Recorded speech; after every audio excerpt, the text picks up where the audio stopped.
Ah, the noble American Jeep. Car that won the war.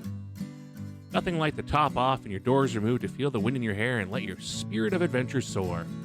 With this much open air, you can really smell that coolant leak. Ethylene glycol. Nothing says I love the outdoors quite like leaving an oil spill in your campsite. And what other car gives you this many opportunities to go for a hike? With this car, I don't need a personality of my own. I bought one. I've got more rubber ducks on my dash than Ernie has in his bathtub. You want adrenaline? Feel it coursing through your veins as the front end shakes like a defecating dog. My grandpa owned a farm, and now I drive a tractor. I love my Jeep. I love my Jeep. I love my Jeep. I love my Jeep. I'm half crazy, all for the love of you. So you just finished watching Band of Brothers again and had the bright idea to buy a Jeep. Which one will it be? The Wrangler? The Gladiator? How about a Grand Wagoneer? Yes, you will be the talk of the town in your Jeep, and everyone will know that you do stuff. You're not one of those sit on your butt nicks. No, sir, you're out there a moving and a shaking, taking on the world one trail at a time.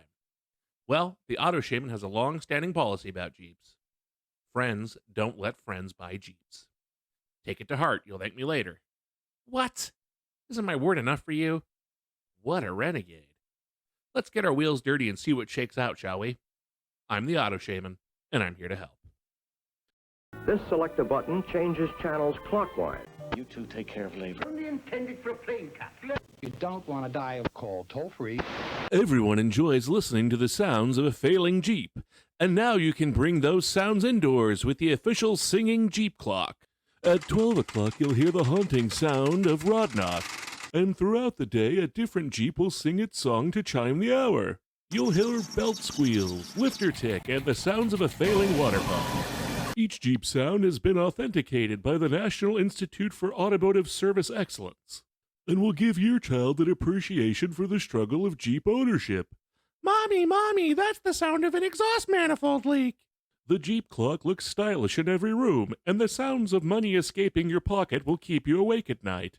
The singing Jeep clock is only $19.99 and comes with a certificate of authenticity and a full-color Chilton repair guide. Call now and we'll throw in a handy set of jumper cables absolutely free. Order now. To order your singing Jeep clock, call 1-800-AUTO-SHAMAN. This exclusive offer is not available in stores. Sorry, no CJD. Let's start at the top. This is a World War II era Jeep, also known as the Willys Jeep. There's a good chance if you know someone who served in the U.S. military before 1984, they drove or rode in one of these puppies. They were bare bones, cheap to produce, and a skilled team could put one together from a crate in a matter of minutes. If you have one of these, okay, that's actually pretty cool. But I bet you don't drive it on the highway, do you? I bet the pace of a 4th of July parade is a struggle to keep up with, isn't it? When these rigs were designed, driving them on a domestic road was never a priority. They needed to get there in all terrains, and they were geared low. Real low. Like a top speed of 55 miles per hour low. Like valves dancing on the hood at 55 miles per hour low. Some of these boys were equipped with a 6.1-to-1 gear ratio. Over 6 turns of the transmission to get 1 turn of the back wheels. That's glacial type speeds. And while that might be good for pulling a stump out of the ground, it's going to leave you struggling to keep pace with traffic in town. If you're in the market for one of these, you're on your own sort of journey, and one more of conservatorship than an everyday driver.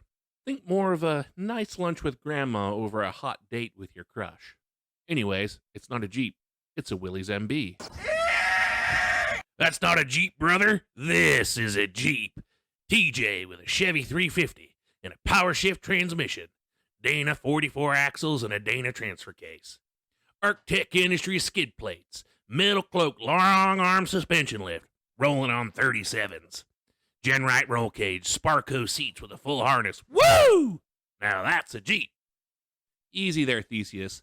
What part of this Jeep you wanted is the Jeep you wanted? The gas cap? Well, no, I replaced that with a locking one since there's no fuel door. So it's the frame and a body? Frame? Yes. But most of the panels were replaced with McNeil Racing fiberglass panels. So you bought a frame, which I reinforced. So why could we not do this job with a Tacoma, or this 4Runner, or this Ford F-250, or this Chevy Blazer? How about a Suzuki Samurai? I've taken a stock Chevy Trailblazer on DOT tires places it should never have been, and I'm here today to tell the story. So what are you looking for in this Jeep? The appearance? Letting people know you like off-roading? Hmm? Hmm? Here again, if you're looking to go off-roading, you're not looking for a daily driver. And if you are, you'd better hope your fillings and your teeth are well installed. If you're choosing your car based on its ability to be modified, and I'm looking at you Honda and WRX owners, you really have to ask yourself, do I know more than the team of engineers who built this? Are the parts I can get on Amazon better than the ones from the factory? And if the answer is yes, boy, are you sure about that car you want? Okay, modern Jeeps you can drive to work. They leak water into the interior and the engines suck. The end.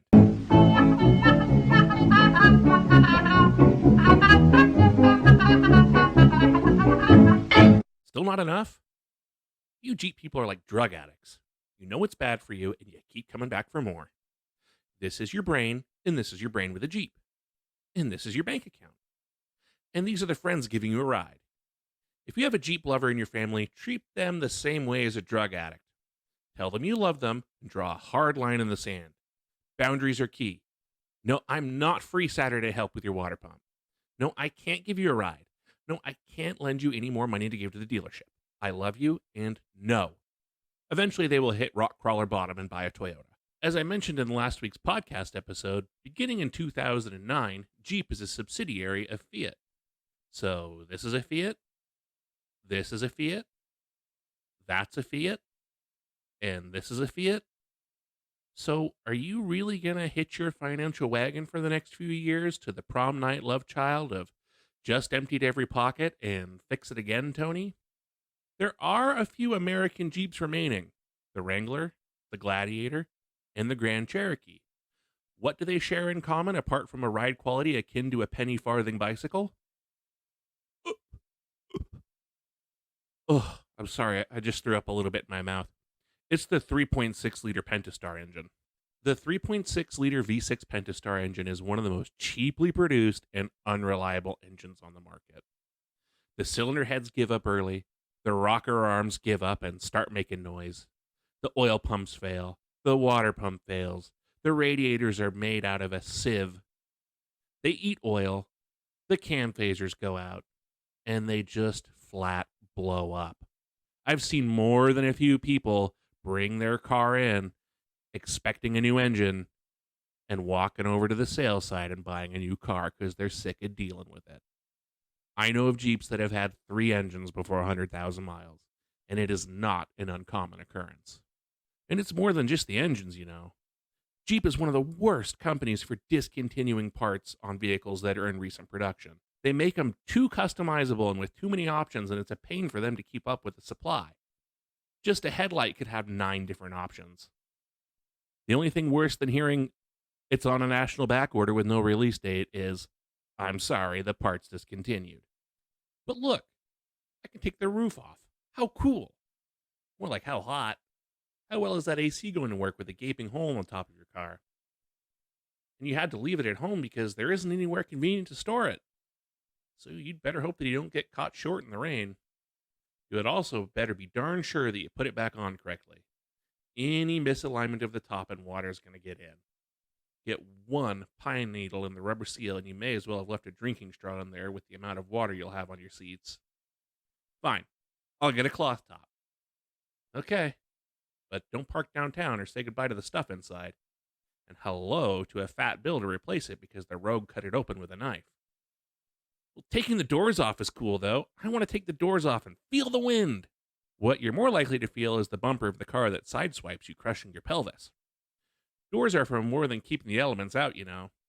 They have what's called an intrusion beam in them.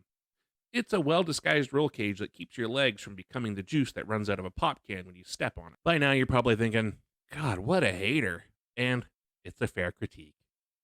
All brands have their types of people, and All manufacturers have their quirks.